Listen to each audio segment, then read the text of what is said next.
सबको मेरा नमस्ते। आज सुमेधा जी मेरे बाजू में यजमान बनी।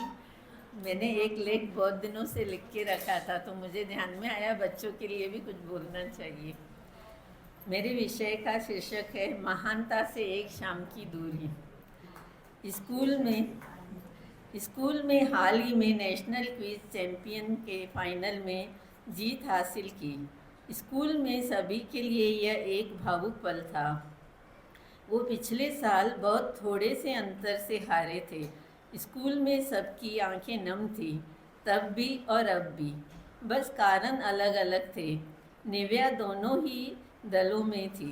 स्कूल की असेंबली में प्रिंसिपल ने जीत का जश्न मनाने के लिए निव्या को 2 शब्द कहने के लिए आमंत्रित किया। निव्या माइक के आगे खड़ी हुई। पहले उसने अपने साथियों को देखा, फिर प्रिंसिपल की ओर मुड़ी और अचानक रोने लगी। सब समझ रहे थे कि निव्या के मन में क्या चल रहा है। वहाँ पर कई आंखें नम थी। यह केवल निव्या की नहीं, पूरे स्कूल की जीत के क्षण थे। निव्या ने कहना शुरू किया, पहले मैं प्रिंसिपल महोदय को उनके प्रोत्साहन के लिए धन्यवाद देती हूँ। वह इस तरह काम करती है मानो हमें प्रत्येक के अपने चुने हुए क्षेत्र में सबसे ऊपर देखना ही उनके जीवन का एकमात्र लक्ष्य है। मैं अपने माता पिता को भी धन्यवाद देना चाहती हूँ कि उन्होंने अपनी मर्जी मुझ पर थोपने की बजाय मुझे अपने पसंद की गतिविधियाँ चुनने की पूरी आज़ादी दी।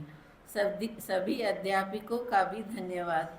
उसके बाद एक ज़रूरी बात, अगर आज हमारे स्कूल को एक राष्ट्रीय पहचान मिली है, इस कायाकल्प के उत्तरदायित्व है अव्यक्त सर।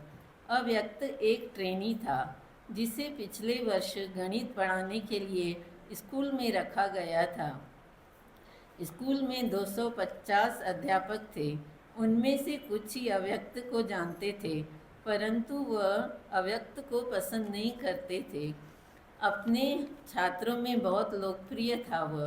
वह अपने पढ़ाने जाने के विषय के कारण नहीं, बल्कि जीवन के दूसरे पहलुओं पर चर्चा के लिए भी जाना जाता था। अव्यक्त 40 मिनट के कक्षा में से 30 मिनट अपने विषयों को देता और बाकी बचे समय में छात्रों से बातचीत करते हुए उन्हें मानव जीवन के विविध पहलुओं के लिए प्रेरित करता और उनके प्रॉब्लम सॉल्व करने की कोशिश करता। निव्या ने अव्यक्त की ओर संकेत कर कहा, यह सब उनके द्वारा दिए गए 10 मिनट के सत्रों में से एक का ही कमाल है। पिछले साल की हार के बाद मेरा स्कूल से मन नहीं लगता था। उन्होंने ही मुझे प्रोत्साहित किया। वो मुझसे बोले, निव्या, तुम केवल इतना जान लो, तुम महानता से केवल एक शाम की दूरी पर हो।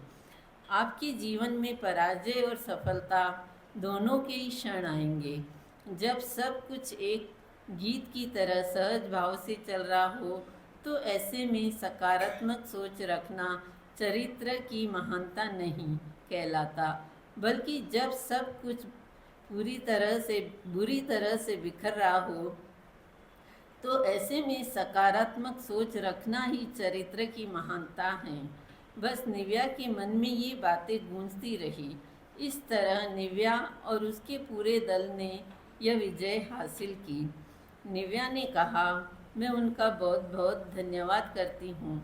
उनकी वजह से ही हम जीत सके हैं। कुछ लोगों ने निव्या को बधाई दी। कुछ लोग बधाई देने के लिए अव्यक्त की ओर बढ़े। अभी ये जश्न चल ही रहा था। प्रिंसिपल ने माइक पर आकर कहा, क्या अव्यक्त के 10 मिनट के सत्र में इतना बड़ा अंतर आ सकता है? अव्यक्त, मैंने तो तुम्हें कभी इस तरह बोलते हुए नहीं सुना। तुम पूरे स्कूल के लिए यह 10 मिनट का सत्र क्यों नहीं देते? इस तरह मुझे भी अवसर मिलेगा कि मैं तुम्हारी बातें सुन सकूं। ऊंचे स्वर में हो रही वाहवाही से संकुचित होते हुए अव्यक्त अपने स्थान से उठा और रास्ते में निव्या से हाथ मिलाते हुए मंच पर आ गया। वह पहली बार इतनी बड़ी भीड़ में आगे कुछ कहने जा रहा था। भले ही उन्होंने कहना शुरू किया, भले ही हमारा जन्म एक मध्यम वर्गीय परिवार में क्यों न हुआ हो, परंतु हम एक औद्योगिक क्रांति के साथ इस जीवन में ही महान ऊंचाइयों तक पहुंच सकते हैं। भले ही हमारा जन्म एक गरीब परिवार में क्यों न हुआ हो, परंतु हमारी मृत्यु एक विश्व विख्यात विद्वान के रूप में हो सकती है। भले ही बचपन में हम असफल रहे हो, परंतु हम अपनी योग्यता से आने वाली पीढ़ियों के लिए आदर्श उदाहरण बन सकते हैं। हम क्या हैं और हम क्या कर रहे हैं, उसका इस बात से कोई लेना देना नहीं है। हम क्या बन सकते हैं, हम अपने लिए जो भी चुनाव करेंगे वही बन सकते हैं। बस हम जो भी कार्य करें सोच समझकर निस्वार्थ भाव से, उमंग उत्साह और सेवा भाव से करेंगे तो ये शाम की दूरी अच्छी तरह से पूरी हो जाएगी।